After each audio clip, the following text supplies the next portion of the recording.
This is the Iberostar Selection Cancun. In this video, I'm going to be doing a complete review of this place, and I'm going to be telling you about the good, the bad, and the ugly of what I liked and what I didn't like about this resort. I'm going to be giving you guys a tour of this entire resort, and I'll talk about the lobby, the food and restaurants. I'll show you guys my room, talk about the entertainment during the day as well as the night. I'll also go through the kids club and tell you all about that, and go show you guys the pools, the beaches, talk about the amenities, and just briefly talk about the Coral Club. And hopefully by the end of this video, it will help you decide whether this resort is gonna be right for you. Full disclosure, we are a family of 4. My kids are 4 and 6 years old, which is kind of one of the reasons why I chose this place, because of their kids camp. And we paid for this vacation completely by ourselves. No one has asked us to do this video or anything. I've been to around 10 all-inclusive resorts in my life, but the last 2 were a little bit more family-friendly focused. So you'll see a lot of comparisons and references between the Wyndham Ultra Cancun, which I went to last March, and this one right here. First, let's get into some quick basic information about this resort. It's 20 minutes away from the airport, so nice and quick. One noticeable thing that I really enjoyed about this resort was the Wi-Fi. We had strong Wi-Fi, no matter if we were at the beach or at the pool. The Wi-Fi was very strong. The Iberostar does have an app, which is good because you can kind of see all of the daily activities. And you can also order things to your room. So for example, if you wanted to order more towels, you can just kind of click the button and order more towels. Now let's get into a tour. Right when you arrive, you will have this kind of big, massive entrance, and you got a big, huge lobby, super high ceilings because you're kind of in the middle of that kind of pyramid looking thing. And the great thing is it's mostly air conditioned, especially during nighttime when you want it to be air conditioned. It's air conditioned throughout the entire place, and I really enjoyed that. There is a small, tiny little kids area for them to play on these things. But I mean, it's only going to pretty much keep them occupied for a few minutes, so I feel like they could have maybe had a few other things. Now, but when you do enter through those main doors, if you look onto the right-hand side, there is the 24-hour Star Cafe, where you can get your snacks and coffee and everything like that anytime during the day. The frappuccinos that they had were significantly better than the ones that were offered at the Wyndham Ultra Cancun. Right next door, if you go downstairs, there is the spa, and then above that there is also the sports bar. The problem about the sports bar is that it's not open all the time. Most of the nights it was open at 10:30 p.m., which is a little bit too late in my opinion, because sometimes after dinner you would just want to watch sports or just hang out or something like that, but or even play pool, but you can't do that until 10:30 p.m. There was a few nights they did open up earlier, and that was just major because they had some major sporting events. But if you keep on going down that hallway, you can play, there's some table tennis, ping pong tables there, and then there's also a store, so in case you forgot your goggles or you want to buy some knickknacks and souvenirs, you can totally buy that at the store. Now, when you go into the lobby and you turn left, there is the check-in area, and then beyond that is the main lobby. So the lobby is, there's a lobby bar there, and then every single night there's usually either a small little performance, a musical performance, someone performing something, but yeah, overall there's plenty of seating for most people. Moving on to the kids club, which they call the Star Club. This is great if you have kids 4 years old and up.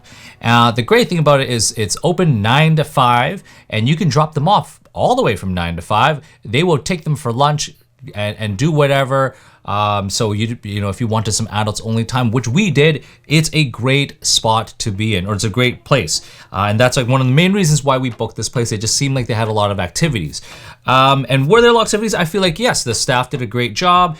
They did a lot of arts and crafts. There's some pool time, water polo. They did some treasure hunting by the pool. They did some swimming. It was kind of a mix of all different things. And out of the 7 nights that we were there, 3 out of the nights, they offered some additional paid entertainment and kind of a babysitting service from 7 to 10 p.m., which I thought was fantastic. We took advantage of it 2 out of the 3 nights that they offered, and it was really relatively cheap. It was like $14 US per child to put them into this kind of nighttime kids camp. And that's great because, you know, that allows the parents to kind of have a night to themselves, essentially, to go for dinner or do whatever. So attached to the kids club, there was this little playground things which the kids can kind of climb around in, and there was this little outdoor area where they can do arts and crafts, and then beside that there was the kiddie pool with a pirate ship and slides and little water fountains. So my kids actually surprisingly didn't really care so much about that. I mean, they played in there for a little bit, but for most of the part they actually wanted to be in the main pool. Next, let's talk about the pool. Pool was great. A big, huge main pool where there was a swim up bar, and there's also swings. So if you didn't want to be swimming, you could just kind of hang out there as well and lounge out. But they also had other pools as well. They had more shallow pools. They had a pool dedicated for the pool water polo or water volleyball.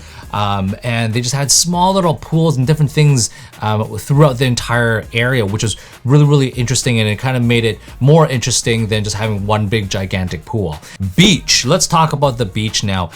So we are kind of, you know, in the hotel district area, and I will have to say that, you know, these are one of the best beaches that you can get. Unfortunately, there are large waves crashing, but the good thing is you can kind of wade out.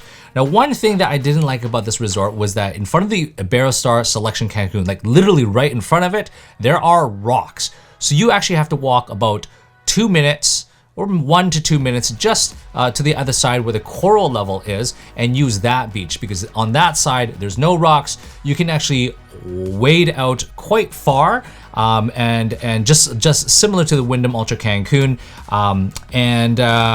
yeah, I mean, it was great. My kids loved playing by the beach, and yes, right here, this is what your money pays for, this turquoise blue water, and the sand is silky and smooth, and there's tons of seashells. So if your kids are trying to find seashells, you can find an abundance of seashells. Next, let's talk about the entertainment. The daytime entertainment was fairly good. So pretty much from every single day, there were pool activities. The entertainment staff was great to try and get people engaged, whether they were doing some sporting competitions or just even some simple trivia. They would always try their best to just get people engaged. Whether there were kids or adults or even more of the elderly people, everyone got involved. And that was one thing I really liked about the daytime entertainment. Now, when we get into the nighttime and evening entertainment, it sucks. So, I mean, like, sometimes, you know, especially with my family, we eat dinner early, like maybe around 5:30, 6 o'clock. So when we're done by 7 o'clock, there is absolutely nothing to do until the main event nighttime show, which doesn't happen until like 9:30, 9:45. So unfortunately, this resort doesn't have like a sports club bar where you can play and, I don't know, go there and play video games or ping pong or air hockey or foosball or anything like that. There is one pool table upstairs in like their kind of adults only sports bar, but, you know, like I said earlier, that does not open until 10:30 p.m.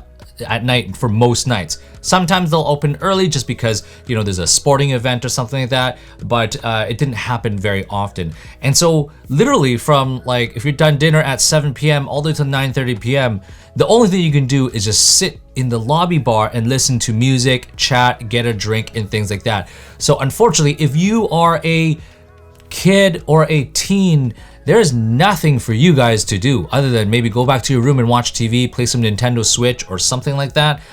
There is absolutely nothing. So that's the worst part about this thing.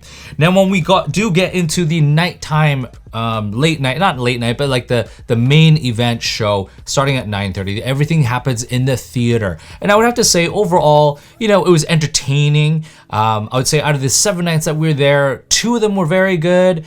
the magic show, as well as like the neon show. The other ones were not that great. I mean, they were just kind of singing and dancing. And especially if your kids are watching, your kids are not going to be interested in that. Comparing this versus the other all-inclusive resorts I've been to, at least one of these 7 nights, there have been like fire dancers or some kind of evening thing by the beach or a white party or something like that. There was none of that. Next on, let's talk about the food. So overall, the food was pretty good here at the Iberostar, and it was, I would say, significantly better than the Wyndham. Now, behind the lobby bar is the Italian restaurant, and I would have to say this was our favorite restaurant by far. We went there probably 3 out of the 7 nights, and the big notable thing is that they actually have a real pizza oven in there. So the pizza is your kind of Napoleon style pizza, and it tastes delicious. It was really good.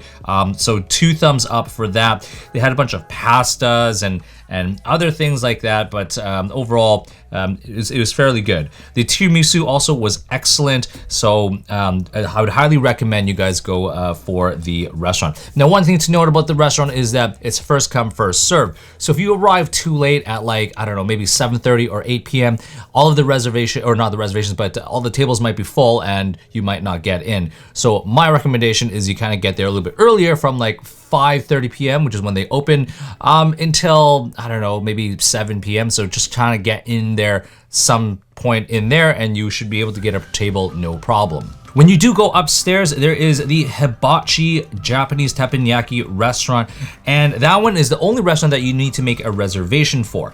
Doesn't cost any money to make a reservation, and you can book there as many times as you want, but this is probably our second favorite restaurant. Their fried rice and the show was it was entertaining, and the fried rice was great. The meat was okay. Their seafood, that was also okay. They had sushi as well, but yeah, sushi from a Mexican resort was okay, but it's nothing I would really rave about at all. The dessert was horrible though, but that's okay. You can always get your dessert from anywhere else. Beside the Hibachi restaurant upstairs is the steakhouse. Now this one was also okay. I got the ribeye, and then my wife got the strip loin, and then they had a kind of a buffet of different appetizers, and overall it wasn't bad.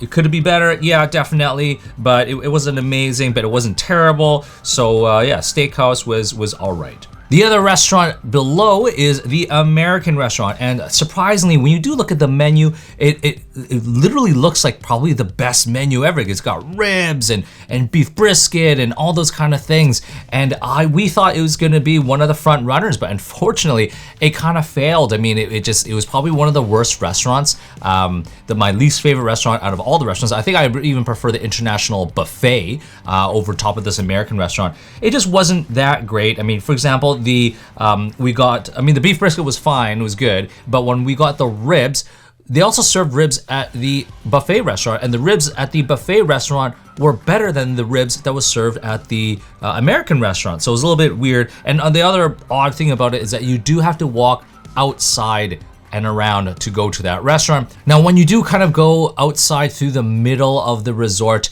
it's kind of closer to the pools, there is the main buffet. The main buffet is open for breakfast, lunch, and dinner, and it's got lots of seating on the outside, lots of air-conditioned seating on the inside, and there's just overall the food was pretty good. I mean, I'm not going to get too much into it, but during breakfast you literally have everything. You got 2 egg stations. During lunch you got a standard pasta and pizza station, as well as like a meat station, so you can get steaks. And then they also have a burger station. And then at night they kind of change it up. So usually, one night might be a little bit more of an American flair, another one might be a little bit more of a seafood, Caribbean flair. It just kind of changes from night to night. So just outside that international buffet, they have the kind of like an ice cream bar shop. So the ice cream bar is essentially open during from lunchtime all the way to the evening time, and you can get usually hand scooped ice cream. And this is another thing that I really enjoyed much over the Wyndham, was the quality of the ice cream. It was very rich and creamy significantly better than the ice cream they were serving at the Wyndham Ultra Cancun. And then right beside that, there's just kind of like one like outdoor open bar. Now, the two other kind of restaurants, one of them is Beachside. It is a food truck. Food truck is only open from lunch all the way until about like maybe, I forgot, like maybe 5 p.m.-ish. And that is, they serve hot dogs and nachos and chicken strips. And the hot dogs were actually very good. They were wrapped, they had the bacon in there and some fried onions and jalapenos. So overall, it's pretty good. The only complaint though is that the service was extremely slow because they serve one person, one order at a time. Now, just moving to the other side, there is the, it's kind of a smash burger place in the daytime, in the lunchtime, and then at night it changes into the Mexican restaurant. The smash burgers were excellent. I thought they were great. I probably ate there multiple times. There is one more restaurant which is located at the Coral Hotel. However, you have to be a part of the whole Coral thing for you to dine there. So we didn't dine there, but just want to let you know that is available. And then the one last thing to note about the food is that for room service, there is no breakfast, which is kind of unfortunate. The room service for food starts from 11 a.m. to 11 p.m. Next, let's get into our room. So unfortunately, because we booked a little bit later on, the only available rooms were in the Garden Villas. And I will have to say, they absolutely suck. Do not ever book there. If that was the only option, don't get it. Okay, so just giving you guys a quick room tour. We've been here for a few days. Right over here, we have a walk-in closet. There's no shelving or anything like that. That's kind of one thing that I didn't like about the room, was that there wasn't enough like drawers and things like that. But we got two double beds, yeah, I mean, it's very, very basic. One of the worst parts I hate about this room was this air conditioner. I had to call the guys probably like 4 times to get it figured out. I still can't even set it myself. It seems like it's either on or off, but there's no way to really like change the setting. Like if I'm pressing this button, pressing and holding, it doesn't change the temperature at all. You just pretty much got to turn it on and change the modes, but the modes don't really do much. So that's one thing I really dislike about this, is I don't have really much control about the air conditioner. What else can I tell you? I mean, the beds were, they were all right. They're a little bit comfortable. They're okay. The TV, there was actually no TV in terms of subscription or anything like that, or TV channels.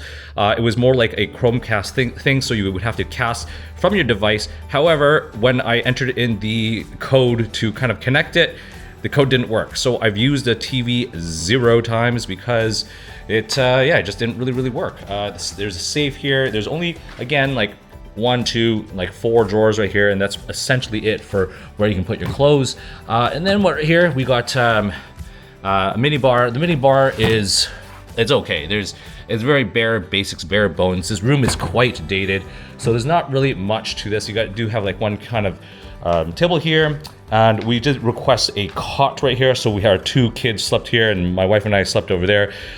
We did request a king bed. If you get the king bed, it does come with a pull-out couch, but the double bed option does not have a couch. Other things that was terrible was this light or lamp doesn't even work. If you can tell, the light bulb is like just coming off right here, and it's just like, yeah, this place is a piece of crap, essentially. The positive side is that it is a big room, spacious room. There is this kind of large balcony which we can kind of hang our clothing in, and then when you do look out, we are on the 2nd floor right now of this 3-story villa, and yeah, this is kind of like where it is. There is a kind of a pool just right there that we can use, just steps. We've only used it once though. We kind of went over to the main pool. Beach is not too far, so it's about a 2-minute walk to the main resort to kind of get your food and everything else like that. Another thing that I really didn't like about this resort was that you can actually hear a lot of things.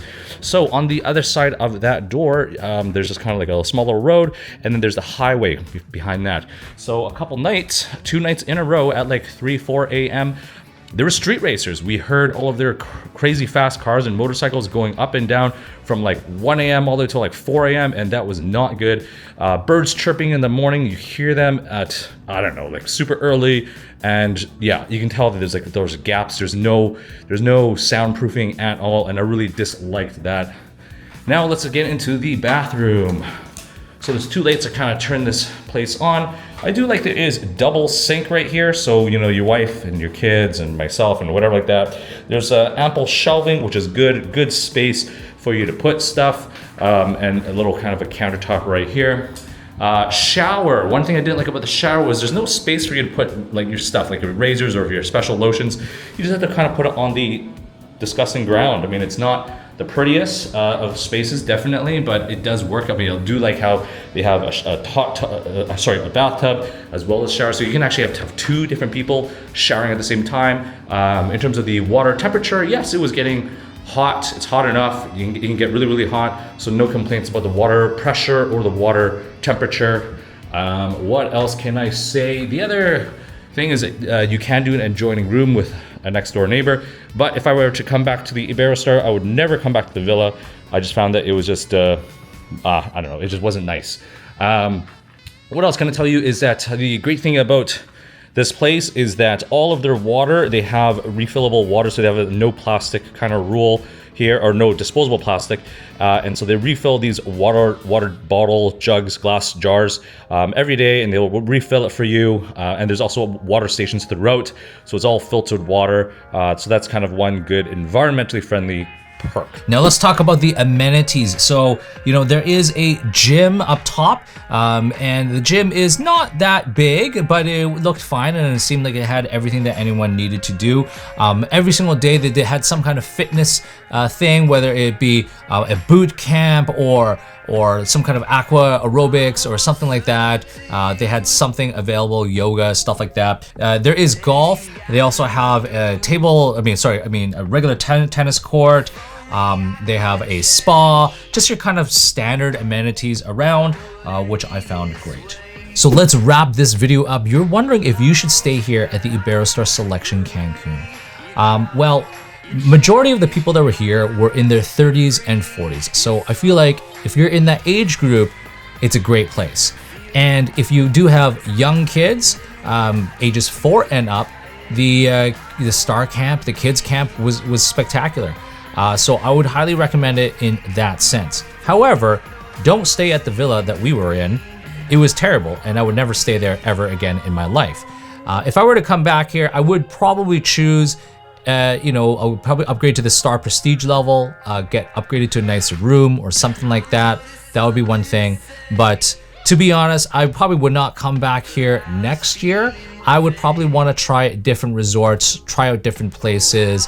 I'm kind of one of the adventurous type. I don't want to go to the same place again unless I had an exceptional experience. And did I have an exceptional experience? No, but it was a pretty good experience. Anyways, I hope you found this video helpful. And if you have any questions about it, please leave it in the comments below and I'll try my best to answer it in a timely manner. And I would really appreciate it if you guys liked and subscribed. And yeah, follow me on Instagram at Desy31.